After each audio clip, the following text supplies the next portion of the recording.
పటాన్చెరు నియోజకవర్గం తెల్లాపూర్ మున్సిపాలిటీ పరిధిలో ఉన్న గ్రామాలలోని చెరువులు కుంటలు వరద కాలువల మీద అలుపెరగని పోరాటం చేస్తున్న తెల్లాపూర్ మాజీ ఎక్స్ చైర్మన్ నరసింహులు మనతో పాటు ఉన్నాడు. మరి ఇంతవరకు ఆయన ఎటువంటి కార్యక్రమాలు చేసిండు ఈ వరదల కాలువల మీద చెరువుల మీద మరి వివిధ రకాల పార్టీలతో పనిచేసినా కూడా మరి అధికారులు ఆయనకు సహకరించకపోవడం ఎంతవరకు అనే విషయాల మీద నరసింహులతో మాట్లాడే ప్రయత్నం చేద్దాం. నరసింహ గారు నమస్తే అండి. ఈ తెల్లాపూర్ మున్సిపాలిటీ పరిధిలో చెరువుల మీద కొట్లాడుతున్నారు కదా, మరి ఈ కొట్లాటల విషయంలో ఈ స్థానిక ప్రజాప్రతినిధులతో పాటు అధికారులకి చివరకు కలెక్టర్ గారి పేషి కూడా రావడం జరిగింది. మరి మీరు ఈ విషయంలో విజయం సాధిస్తారా? ఎందుకంటే ఇవాళ కలెక్టర్ ఆఫీస్ వచ్చి మన సంగారెడ్డి కలెక్టర్ ఆఫీస్కి వచ్చి కలెక్టర్ గారి చేతులకి ఇవ్వడం జరిగింది కాబట్టి ఇది స్పందన వస్తుందని అనుకుంటున్నా. కాబట్టి ఏంటంటే నేను ఎందుకు ఇవాళ కలెక్టర్ గారికి ఇవ్వడం జరిగిందంటే స్థానికంగా ఉన్న ఇరిగేషన్ సబ్ డివిజన్ డిఈ గారు కానీ సంగారెడ్డి డివిజన్ ఇరిగేషన్ ఈ గారు కానీ మరి ఎప్పుడు ఎన్నిసార్లు మొదలుపెట్టుకున్న వాళ్ళ సార్ తెల్లాపురం ఆర్సిపురం మండలం తెల్లాపురంలో చెరువులన్నీ మొత్తం కబ్జా కూరైతున్నాయి, వరదగాలు కబ్జా కూరైతున్నాయి, కొల్లూరు పెద్ద చెరువు కబ్జాకు మొత్తం మున్సిపల్ తెల్లాపురం చెరువులన్నీ కబ్జా కూరాయి.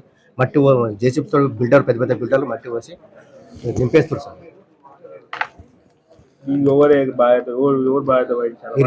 ఇరిగేషన్ డిపార్ట్మెంట్ చెప్పాను సార్, వాళ్ళకి ఇంటిమేట్ చేస్తే కూడా రెస్పాన్స్ లేదు.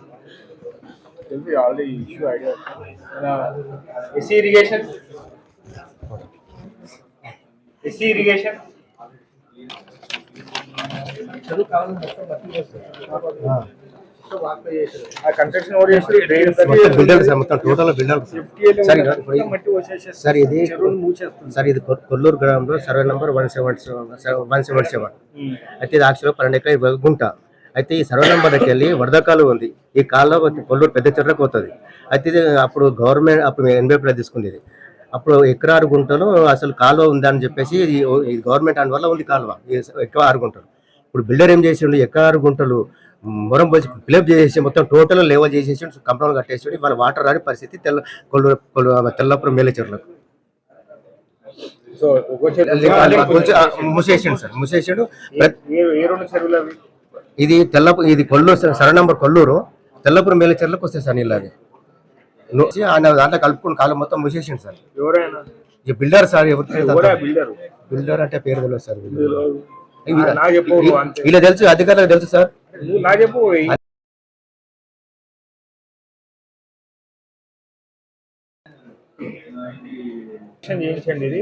టోటల్ మీ డీన్ పంపించండి, మళ్ళీ డీన్ పంపించి నాకు ఇన్స్ట్రక్షన్ చేయండి సార్.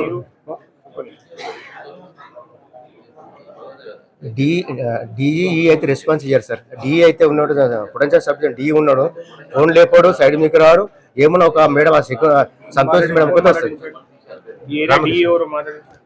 రామకృష్ణ. తెల్లాపూర్ మున్సిపాలిటీ పరిధిలో ఉన్న చెరువులన్నీ మరి వాటితో పాటు వరద కాలువలు కట్టు కాలువలన్నీ ఇవాళ కబ్జా గురవుతున్నాయి. బడా బాబులు మరి ఇవల్ల చెరువులను వదులుతలేరు, చెరువు ఎఫ్టీఎల్ వదులుతలేరు, తర్వాత వరద కాలువ వదులుతలేరు. అన్నిటినీ మొరం పోసి పూడ్చివేయడం జరిగింది. అది కొన్ని సంవత్సరాల నుంచి జరుగుతున్నది. మరి ఇక్కడ ఉన్న ఇరిగేషన్ డిపార్ట్మెంట్ కానీ రెవెన్యూ డిపార్ట్మెంట్ గా ఎన్నోసార్లు వినతిపత్రాలు ఇవ్వడం జరిగింది. అయినా కూడా అక్కడ పనులు మాత్రం ఎక్కడ ఆపడం లేదు. ఇవి నుంచి ఇప్పటికే 60-70% వరద కాలువలు కబ్జా గురైనాయి. అదే విషయాన్ని వల్ల సంగారెడ్డి జిల్లా కలెక్టర్ గారికి మరి వినతిపత్రం ఇవ్వడం జరిగింది. మరి వారు కూడా స్పందించి వల్ల కలెక్టర్ కానీ జాయింట్ కలెక్టర్ గారు వారు కూడా స్పందించి వెంటనే దీని మీద చర్యలు చేపట్టడానికి అధికారులకు మేము ఆర్డర్ పాస్ చేస్తాం. మీకు కంపల్సరీగా వాళ్ళ మీద చర్య తీసుకుంటామని చెప్పేసి వల్ల మరి ఇక్కడ జిల్లా కలెక్టర్ గారు కానీ జాయింట్ కలెక్టర్ కానీ మరి హామీ ఇవ్వడం జరిగింది. ఏమంటున్నామంటే ఇవల్ల మనం చెరువులు కాపాడుకోవాలి. చెరువులు ఉంటేనే గ్రామంలో చెరువులు ఉంటేనే సస్యశ్యామలం ఉంటుంది. అలాంటి చెరువులు మురికిమయం అవుతున్నాయి, కబ్జా గురవుతున్నాయి. కాబట్టి ఇప్పటికైనా సంబంధిత అధికారులు ఇరిగేషన్ కానీ రెవెన్యూలు కానీ స్పందించి ఇప్పటికైనా వరద కాలంలో పోసిన మొరం మట్టిని ఎఫ్టీఎల్ కబ్జా చేసి అన్నింటినీ మీరు బౌండరీ ఫిక్స్ చేసుకొని ఇమ్మీడియట్ గా వాళ్ళ చట్టపరంగా ఎవరైతే చెరువులను కానీ వరద కబ్జా చేసుకొని వాళ్ళ ఆధీనం తీసుకుని వారిపై చట్టపరమైన చర్యలు తీసుకొని ఈ తెల్లాపురం మున్సిపల్ చెరువులను వరద కాలువలను అన్నిటికీ కాపాడాలని కోరుతూ మరి మీ మీడియా ద్వారా సంబంధిత అధికారులకు నేను తెలియజేస్తున్నా. కలెక్టర్ గారికి వినతి పత్రం సమర్పించడం మేము ఎందుకంటే ఎన్నోసార్లు కూడా కలెక్టర్ కానీ రెవెన్యూ అధికారులకు కానీ ఇరిగేషన్ అధికారులకు కానీ నిబంధన ఇచ్చిన వాళ్ళని పిలిపించి అక్కడ చూపెట్టిన వాళ్ళ స్పందన లేకుండా పోయింది. దయచేసి మేము కలెక్టర్ గారికి తెలియజేస్తున్నాం ఏమన్నా చెర్లకు మురికి నీళ్ళు రాకుండా డ్రైనేజ్ వాటర్ రాకుండా చర్యలు తీసుకోవాలి. మళ్ళీ ఎఫ్టీఎల్ కూడా ఉన్నది. ఎఫ్టీఎల్ లోపల కూడా ఎఫ్టీఎల్కు మట్టి పోసి అక్కడ బడాబాబులు నిర్మాణం చేస్తారు. ఆ నిర్మాణం కూడా ఆపి ఎఫ్టీఎల్ ఎక్కడ వరకు ఉందో అక్కడ వరకు ఆ అద్రాయిలు వాతాలని మేము కోరుచున్నాం. తెల్లాపూర్ మున్సిపాలిటీ చెరువులు అన్ని కలుషితం అవుతున్నందున మేము ఇంతకుముందు అధికారులకు కూడా మేము మెమోరియం జరిగింది. మళ్ళీ ఇప్పుడు అందులో భాగంగా ఈ రోజు కూడా ఇవ్వడం జరిగింది. బడా బడా బిల్డర్లు చెరువు కాలువలను మరి చెరువులను కబ్జాకు గురి చేస్తూ అందులో వందలాది ట్రిప్పులు మట్టి పోసి ఆ మట్టిని నింపి మరి చెర్లకు నీళ్లు రాకుండా మంచి ఏదైతే రెయిన్ వాటర్ ఉందో అది రాకుండా అడ్డుకట్టలేసిర్రు. అది అధికారులకు ఎన్నిసార్లు మొరబెట్టుకున్నా నిమ్మకు నీరెత్తినట్టు వ్యవహరిస్తుర్రు. ఏదైతే ఎప్పుడైతే బిల్డర్ కన్స్ట్రక్షన్ జరుగుతుందో వాటికి ఎస్టీపీ లేకుండా పర్మిషన్ ఇవ్వద్దు. ఆ ఎస్టీపీ లేనందువలన ఆ మురుగు నీరు అంత వచ్చేసి ఎంత ఇబ్బందికరంగా అంటే అక్కడ లేదు. మురుగు నీరు వచ్చినందువలన ఈ మున్సిపాలిటీలో అనారోగ్యానికి గురి అవుతున్నాము. ఈ హాస్పిటల్కు లక్షలాది రూపాయలుగా పెట్టుకుంటున్నాము.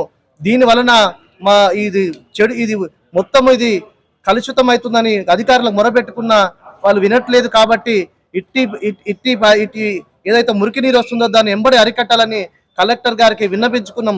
వారు సానుకూలంగా విని ఎంబడే డి గారికి ఫోన్ చేసి ఇట్టి అక్రమాలను ఖచ్చితంగా అడ్డుకట్ట వేయాలని వారికి వార్నింగ్ ఇవ్వడం జరిగింది.